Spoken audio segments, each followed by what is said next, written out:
कहानी शुरू होती है जेहीयूक नाम के लड़के से, जो बड़ी से बड़ी तिजोरियां और ताले तोड़ने में माहिर था। कीमती चीजें चुराकर वो बेचा करता था। वो अपना काम बहुत ज्यादा चालाकी से करता था, इसीलिए तो 100 चोरियों के बाद भी वो पकड़ा नहीं गया और ना ही उसके बारे में किसी को कुछ पता था। एक दिन वो बिल्डिंग में एक कीमती पत्थर चुराने गया, जिसकी कीमत बहुत ज्यादा थी। जिस तिजोरी में पत्थर था उसमें बहुत ज्यादा ताले लगे हुए थे। उसको तोड़ना या फिर खोलना बहुत ज्यादा मुश्किल था, लेकिन जेहीयूक ने बड़ी ही चालाकी से उसे खोल लिया और पत्थर लेकर वहाँ से चला गया था।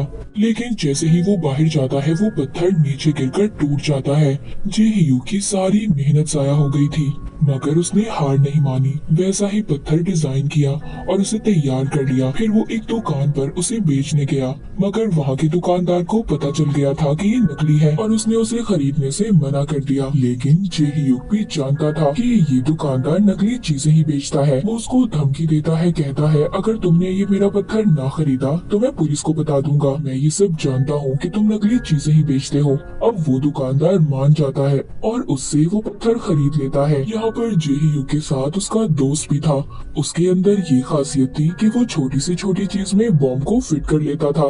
फिर इस चोरी के बाद इसने नकली नोट छापने का फैसला किया। उसने बिल्कुल असली नोट जैसे नकली नोट तैयार किए, पर जैसे ही उन पर शराब डालते थे वहाँ पर लफ्ज मिट जाते थे। इस काम का उसे कोई फायदा नहीं हुआ। एक दिन जेहीयूक ने फैसला किया कि वो हीरो की चोरी करेगा। अब जिस दुकान में इन्होंने चोरी करनी थी उधर हर तरफ कैमरास लगे हुए थे और ये काम करना इतना आसान नहीं था। अब वो अपने प्लान में अपने एक और दोस्त को शामिल कर लेता है, जो बहुत बड़ा हैकर था। उसने एक बार इसकी शिकायत पुलिस को भी की थी, पर फिर भी ये उस पर भरोसा करने के लिए तैयार था। इस काम में इसको एक लड़की भी मिलती है, जो इसी की तरह ऐसे कामों में माहिर थी। इस लड़की की जेहीयूक के साथ काफी अच्छी दोस्ती हो गई थी। जब ये दोनों घूमने जाते हैं तो जेहीयूक उसके गले में पहना हुआ लॉकेट देखता है। वो बताती है कि मेरे डैड ने ये मुझे तोहफे में दिया था। जेहीयूक उसे बताता है कि ये बहुत महंगा है और बहुत कीमती भी। अब ये इसका पता करवाने जेवरात की दुकान पर जाते हैं तो वहाँ पर लेडी इनको बताती है कि ये बहुत महंगा है और लाखों में इसकी कीमत है। तभी ये उधर एक बैग को टेबल के नीचे रख देता है। ये वही दुकान थी जहाँ इन्हें चोरी करनी थी। जेहीयूक हर चीज को देखता है, हर चीज का हिसाब लगाता है कि इधर कितने कमरे हैं, कितने कैमरास हैं। बाद में ये उस लड़की को बताता है कि 10 मिनट के अंदर अंदर हमें इस चोरी को पूरा करना होगा। अब चोरी वाले दिन जो उसने बैग टेबल के नीचे रखा था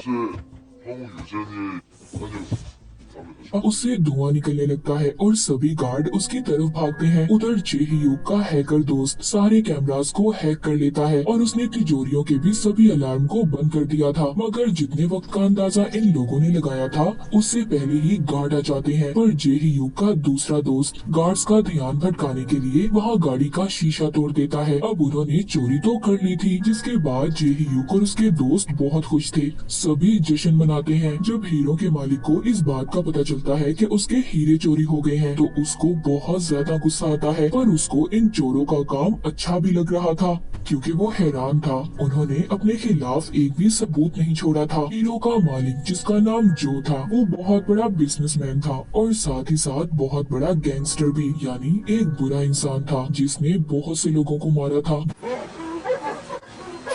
वो खुद भी बड़ी चोरी की तैयारी कर रहा था, इसीलिए उसे ऐसे ही शातिर चोरों की तलाश थी। उसने बहुत बड़े बड़े चोरों को ढूंढा और यहाँ तक तिजोरी खोलने वालों का टेस्ट किया, पर कोई भी उसके काम के मुताबिक नहीं था। अब जो फैसला करता है कि वो इन्हीं चोरों को ढूंढेगा जिन्होंने इसके हीरे चुराए थे, यानी कि जेहीयूक और उसके साथियों को। अब उसके आदमी उन्हें ढूंढने में लग जाते हैं। वो हर हीरो की दुकान पर नजर रखते हैं। आखिरकार जो के आदमियों को जेहीयूक का पता चल गया था। अब जो उसके पास जाता है और कहता है कि तुम्हें मेरे लिए चोरी करनी होगी, जिसके बदले में मैं तुम्हें 5% कमीशन दूंगा। अब ये मना तो कर नहीं सकते थे, क्योंकि वो इन्हें धमकी देता है कि अगर उन्होंने इस बात से इनकार किया तो वो इनकी फैमिली को मार देगा, क्योंकि वो बहुत ही खतरनाक गैंगस्टर था। जो बताता है कि 150 करोड़ से भरा हुआ शिप आने वाला है, पर जहाँ पर ये शिप आकर रुकेगा उधर दुनिया का सबसे अच्छा सिक्योरिटी सिस्टम है। 목사님, 조사장님, 도서에서 드리는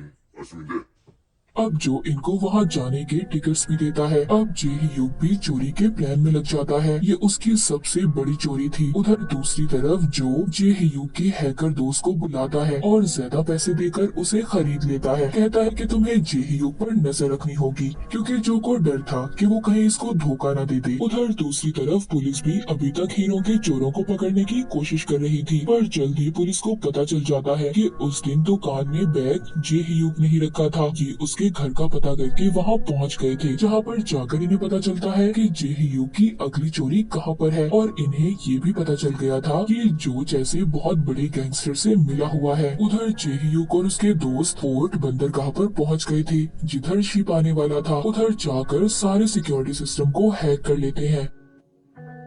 अब जे ह्यूग अपने दोस्त से कहता है, क्यों ना जिन पैसों को हम चोरी करेंगे उनको अपने पास ही रख लें। 조사장이 우리랑 한 약속.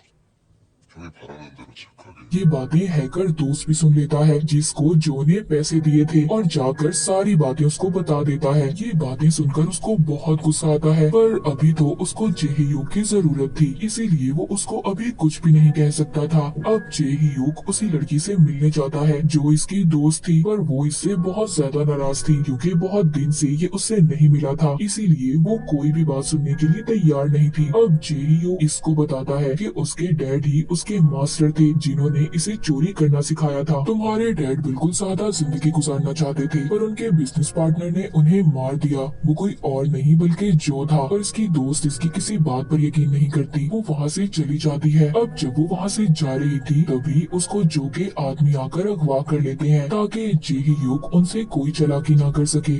अब चोरी का दिन भी आ गया था। सब पोर्ट पर आने में कामयाब हो जाते हैं। उधर जो भी धमाका कर देता है।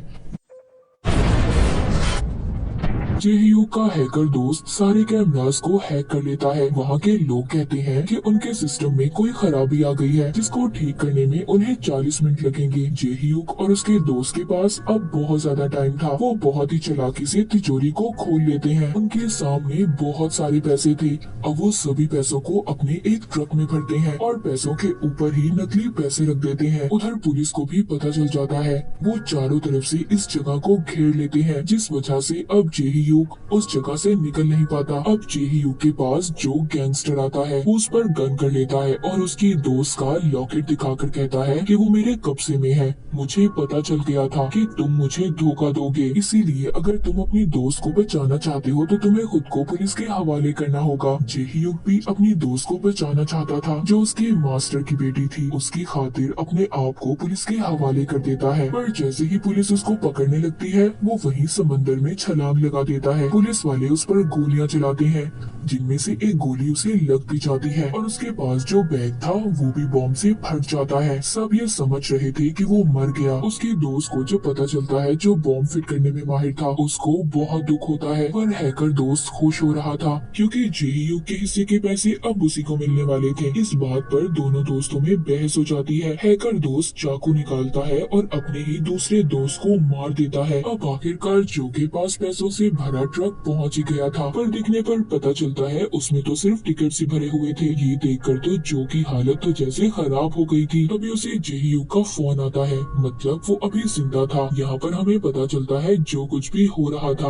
वो जे ह्यूग का ही प्लान था। वो अपने मास्टर की मौत का बदला लेना चाहता था। सबसे पहले जो उसने उधर पत्थर चोरी किया था, उसको दोबारा बनाते हुए उसमें माइक्रोफोन को लगा दिया। वो जानता था कि जो गैंगस्टर अक्सर ऐसी चीजें खरीदता था। फिर उसको पता चला कि वो एक शातिर चोर की तलाश में है। उसने जानबूझकर हीरो की चोरी की ताकि वो उसकी नजरों में आ सके। जो को लगता रहा कि ये उसका प्लान था, पर असल प्लान तो जे ह्यूग का था। वो हैकर दोस्त भी जे ह्यूग के साथ ही था। उधर वो दोस्त भी जिंदा था, जिसको हैकर दोस्त ने मारा था। असल में सारा प्लान जो को पकड़वाने का था। अब जो के पास पुलिस भी आ जाती है। उधर हैकर दोस्त ने उस लड़की को भी बचा लिया था, जो जे ह्यूग के मास्टर की बेटी थी, जिसको जो ने अगवा किया था। दूसरी तरफ जो के आदमियों और पुलिस के दरमियान में मारामारी शुरू हो जाती है, पर जो भी इस बात का फायदा उठाकर वहाँ से भाग जाता है। पर जब वो अपनी गाड़ी में जा रहा था, तभी जे ह्यूग उसकी गाड़ी को टक्कर मारकर उसे पुलिस को पकड़वा देता है।